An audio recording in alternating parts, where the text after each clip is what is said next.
Obamacare is really hurting young people, young millennials like myself. For example, at Bowie State University in Maryland, their healthcare costs went from $54 a semester, just about $100 a year, to $1,800. That is not sustainable, and it's just not acceptable. Unfortunately, due to Obamacare, a lot of employers weren't hiring. Hours got reduced down to 29-hour work weeks. I had friends at park districts that weren't allowed to work more than 30 hours a week. And slowly but surely, starting on October 1st, then our generation has to pay higher premiums. It was almost the perfect storm. NSA, terrible job market, and then higher premiums. Our generation said, I've had enough. If it's not the main reason why Barack Obama was first elected president and then given a second 4 years, then it certainly has to be one triple A. Democrats spoke successfully to the younger generation and convinced them it was time to get someone in the White House who wasn't the same age as Methuselah. Millennials listened. They voted for Obama in droves. Happy to do so. However, 6 years later, and there's more than a little buyer's remorse.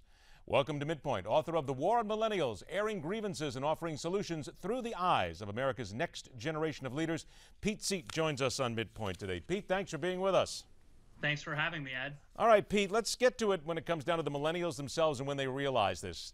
We've already agreed, and everybody will agree, that the Democrats and the Obama machine did an outstanding job the first time to get him elected. They did an outstanding job the second time to get him reelected. So why are they failing now? It would seem they had the millennials right there and now have lost them.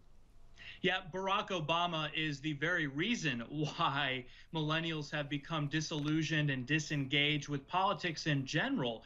60% of those aged 18 to 29 in 2008 supported him and voted for him, cast their ballots for him. But today, only 47% of millennials approve of the job he's doing as president. And it's even worse when Harvard asked if millennials trusted Barack Obama to do the right thing as president, only 32% said they trust him to do the right thing, quote, all of the time. And it's because he hasn't followed through on his promises of hope and change. The results just haven't been there. Okay, then if we follow that thinking, they got him the first time. Then 4 years later, they got him again. So did the millennials fall for a ruse here the second time around? I think so. I think they trusted him and said, he had his first 4 years. Let's give him another shot. Let's give him another go. But he hasn't followed through. And these poll numbers have been going down. It's been a steep decline in this second term of his presidency. And in that intro, a lot of it, too, has to do with Obamacare. Young people are realizing that Obamacare's success is predicated on us paying higher premiums to subsidize health care for other individuals. And when we're already struggling to find jobs and pay off a $28,000 on average student loan debt per student, it doesn't add up. All right, I'm gonna hit you from the other side here, because here comes the devil's advocate, if you will. Those out there who are saying, wait a minute, millennials, you're young, you're out of college, you have your entire future ahead of you right now. There's no jobs around for people of any age whatsoever. You got to gut it out here. You got to go out, get a job maybe that you don't want. Go ahead, stick your head in the mud. World needs ditch diggers too, that kind of thing. And it's all your fault. You're just kids who want everything. How do you like that one?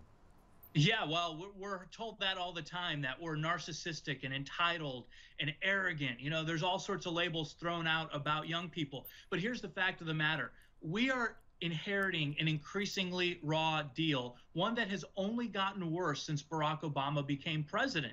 We're talking about the unprecedented national debt that today's leaders aren't going to, they haven't shown that they have any interest in paying that off. They're just going to put it on millennials. Same with our entitlement programs that will be slashed and cut by the time we retire.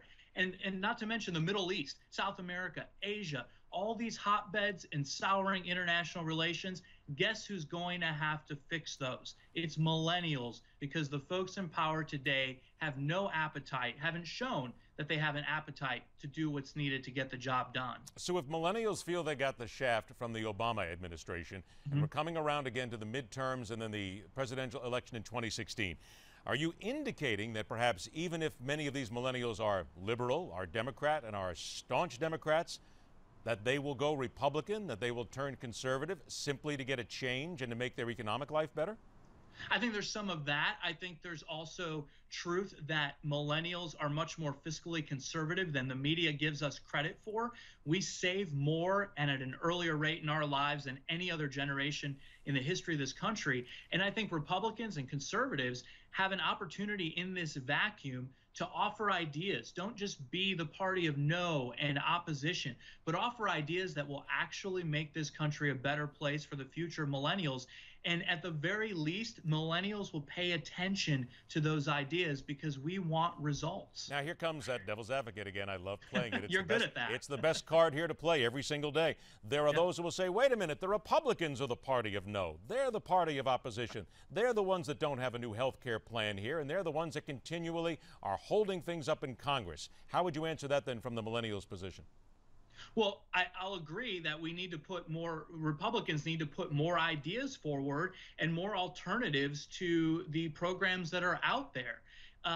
But when it comes to Congress, it is dysfunctional as a whole. There is no one individual, there is no one group of individuals. It is the entire institution itself that is dysfunctional. For whatever reason it is, when people cross the Potomac, they decide it's easier to kick the can down the road and get reelected than to do what's necessary to get this country back on track. So it's not as easy as just, if you're a liberal millennial, voting Republican simply because you're unhappy with President Obama. The Republicans still have to come up with some meat in this sandwich here to get you to come over to their side, correct? Yeah, absolutely. Millennials have shown that they're not interested in even voting in this midterm election, and that's what they're going to do. Rather than just merely vote for the alternative, Republicans, they're going to say, you know what, I don't want to be a part of this process until you guys and gals get your act together. All right. By the way, I did want to point this out to you. In Time magazine not long ago, it said millennials, the only thing that they trust is Twitter. Yeah. It says the only thing you guys trust is social media, nothing else. That does kind of lead people to think millennials might be a little shallow. Well, I would broaden it to say the only thing we trust is our peers. And the strongest form of communications is word of mouth.